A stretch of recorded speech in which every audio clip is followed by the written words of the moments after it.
You just got back from Afghanistan. You've already discussed a lot of the stuff that happened there.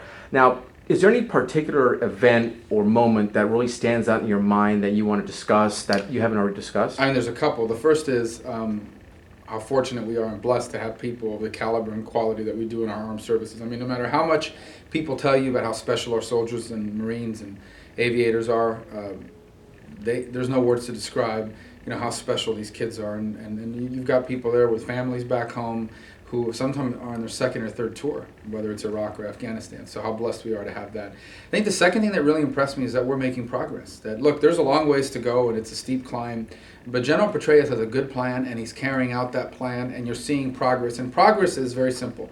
Progress is the ability to turn over areas of the country to a functioning Afghan state.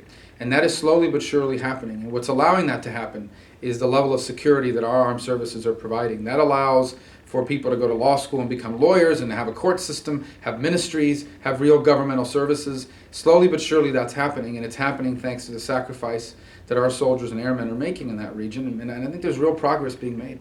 Do you think we're actually winning the war against the Taliban and its jihadist cronies? Well, ultimately, this is not a traditional war in the sense that you drive an enemy from a battlefield. The way you win the war in Afghanistan is the creation of a functional Afghan state, where the people of Afghanistan have a government they can turn to help them with things like transportation, education, etc.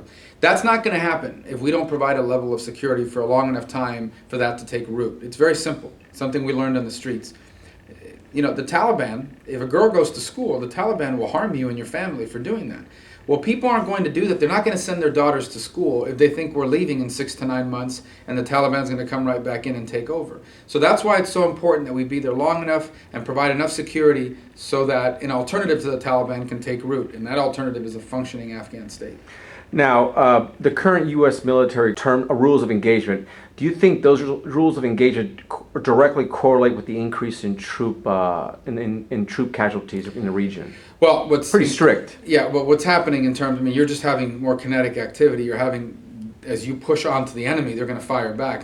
Just a few months ago or a year and a half ago, a lot of the forces in the region were there and they were present, but they weren't really out there. They weren't out there engaging the enemy and driving them out of territory. So anytime that troops go in and push Taliban elements out, you're going to have firefights, and that's going to lead to casualties, unfortunately. But the truth is that General Petraeus explained this very well. His strategy is working.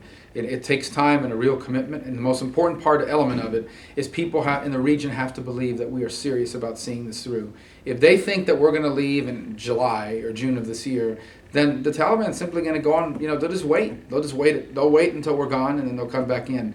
And the same with the people. The people will never engage. They'll never really buy into a Afghan future if they believe the U.S. is not going to be around long enough to allow Afghan state institutions to take root. So what you're saying is that we should definitely stay the course and stay in country. Because real progress is being made, absolutely.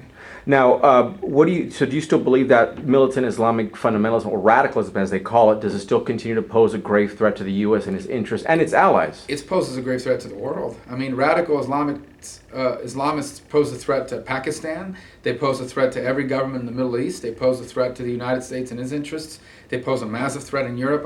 They pose a threat everywhere in the world because radical Islamic elements believe that in the violent forcing of their way of life on everybody else in the world. And yeah, it's a threat. And what makes the threat grow is when there's nothing standing in their way, when there's no nation or people willing to get in their way. And the U.S. right now is the only country with a willingness and the power to stand in their way and keep them from being able to carry out their intentions.